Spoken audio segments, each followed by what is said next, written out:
Hi friends, Talikota యుద్ధం తరువాత విజయనగర సామ్రాజ్య చరిత్ర మూడవ భాగం ఇప్పుడు చర్చించుకుందాం. చరిత్రలోకి వెళ్లే ముందు నాదొక చిన్న రిక్వెస్ట్. ఇంతవరకు నా ఛానల్ సబ్స్క్రైబ్ చేసుకొనుకుంటే దయచేసి సబ్స్క్రైబ్ చేసుకోండి. వీడియో నచ్చితే లైక్ చేయండి, అలాగే షేర్ చేయండి. ఇక మనం చరిత్రలోకి వెళ్దాం. విజయనగర సామ్రాజ్య చక్రవర్తిగా తిరుమల రాయలు పెనుగొండలో క్రీస్తు శకం 1570వ సంవత్సరంలో పట్టాభిషేకం చేసుకున్నారు. ఆ తరువాత కొద్ది కాలానికే ప్రజా జీవితం నుండి నిష్క్రమించారు. తిరుమల రాయలు మిగిలి ఉన్న తన కుమారులలో పెద్దవాడైన శ్రీరంగరాయలను క్రీస్తు శకం 1572వ సంవత్సరం మే నెల 11వ తేదీన విజయనగర సామ్రాజ్య చక్రవర్తిగా పట్టాభిషేకం చేసి పెనుగొండ సింహాసనంపై కూర్చుండబెట్టాడు. పాలనా బాధ్యతలు చేపట్టిన శ్రీరంగరాయల ముందు అత్యంత క్లిష్టమైన సమస్యలు ఎదురుచూస్తున్నాయి. తల్లికోట యుద్ధం నాటి భయంకర పరిస్థితుల నుండి ఇంకా సామ్రాజ్యం కోలుకోలేకపోతోంది. మహమ్మదీయుల దాడుల దుష్ఫలితాలు సామ్రాజ్యంలో స్పష్టంగా కనిపిస్తున్నాయి. గ్రామాలన్నీ నిర్మానుష్యంగా ఉన్నాయి. పొలాలలో వ్యవసాయం చేసేవారే కరువై పొలాలు బీళ్లుగా ఉన్నాయి. అలాగే దేవాలయాల్లో పూజలు నిలిచిపోయాయి. ఇవి కాక పాళెగాళ్ళు బలవంతులై సామ్రాజ్యాధికారాన్ని ధిక్కరించడమే కాక పరస్పరం యుద్ధాలు చేసుకోసాగారు. ఇదిలా ఉండగా క్రీస్తు శకం 1576 సంవత్సరంలో బీజాపూర్ సుల్తాన్ ఆదిల్ షా ఇదివరకే తిరుమల రాయల కాలంలో తాను ఆక్రమించుకున్న ఆదోని కోటలో సైన్యాన్ని సమీకరించుకొని అనంతపురం సంస్థానాధీశుడు హండే నాయకుడు తిమ్మప్ప నాయకునితో కలిసి పెద్ద సైన్యంతో పెనుగొండను ఆక్రమించుకోవడానికి బయలుదేరాడు. అయితే శత్రువు పెనుగొండ సమీపిస్తున్నాడన్న విషయం తెలుసుకున్న శ్రీరంగరాయలు రాజధాని రక్షణను వీరయోధుడైన సవరం చెన్నప్పకు అప్పగించి మొత్తం ఖజానాతో చంద్రగిరి కోటకు వెళ్ళిపోయాడు. అలీ ఆదిల్ షా పెనుగొండకు చేరుకొని 3 నెలల పాటు తీవ్రమైన ముట్టడి చేశాడు.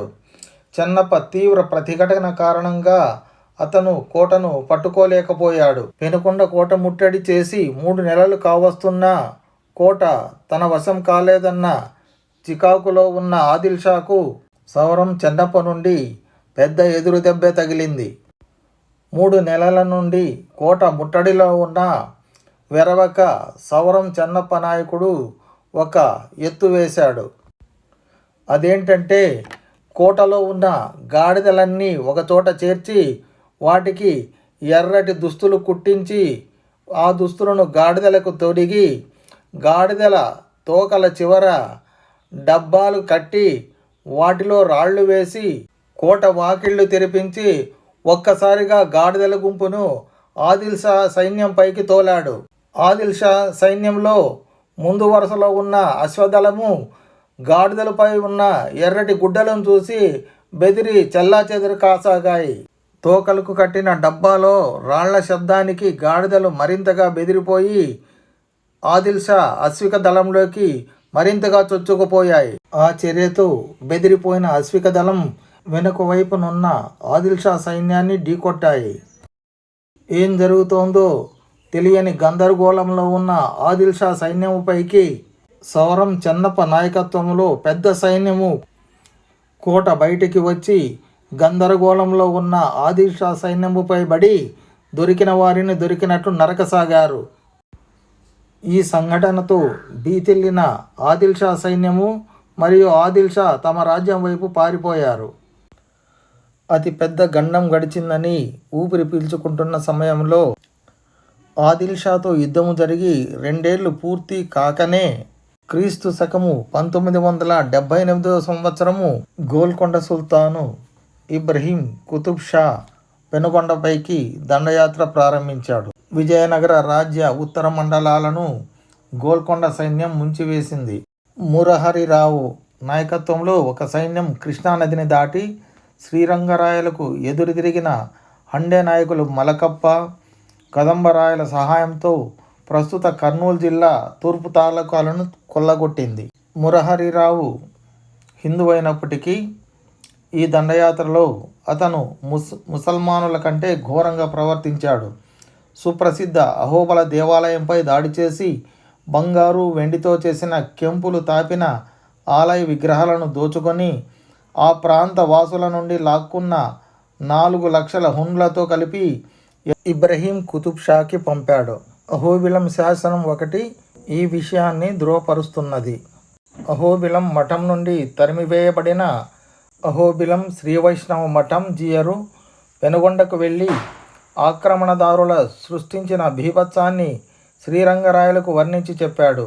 ముసల్మానులను తరిమివేసి ఆలయానికి పూర్వవైభవం తేవలసిందిగా అర్థించాడు. శ్రీరంగరాయలు మహమ్మదీయులపై దండయాత్రకు స్వయంగా నాయకత్వం వహించదలుచుకున్నాడు. కానీ జియర్ అతని విరమింపజేశాడు.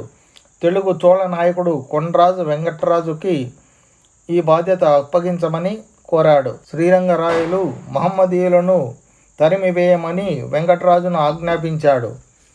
రాజాజ్ఞ అందగానే వెంకటరాజు హండే నాయకులు వారి మిత్రులపై క్రీస్తు 1579లో దండెత్తి వారిని యుద్ధంలో ఓడించి వారి రాజ్యాలను స్వాధీనం చేసుకొని అహోబళ ఆలయాన్ని పునర్నిర్మించడానికి పూనుకున్నాడు.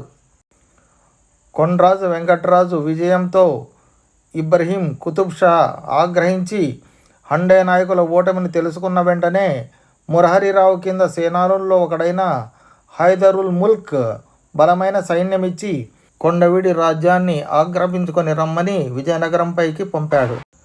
క్రీస్తు శకం 1585 సంవత్సరం మార్చి 29వ తేదీన గోల్కొండ నుండి బయలుదేరిన సైన్యము విజయనగర సామ్రాజ్యంలోని చాలా భాగాలను స్వాధీనం చేసుకుంది. శ్రీరంగరాయల కాలంలో సాహిత్య సేవ కూడా జరిగింది. వారి ఆస్థానంలో పనిచేసే రాయసం వెంకటపతి గారు లక్ష్మీ విలాసం కావ్యాన్ని రాశారు. కవి చెన్నమరాజు గారు చంద్రోదయ కావ్యాన్ని రాశారు. శ్రీరంగరాయలు విజయనగర సామ్రాజ్యాన్ని 14 సంవత్సరాలు పరిపాలించి క్రీస్తు శకము 1586 సంవత్సరంలో మరణించారు. శ్రీరంగరాయల తర్వాత విజయనగర సింహాసనాన్ని అధిష్ఠించిన 2వ వెంకటపతి రాయల గారి చరిత్రను రాబోయే 4వ భాగంలో తెలుసుకుందాం.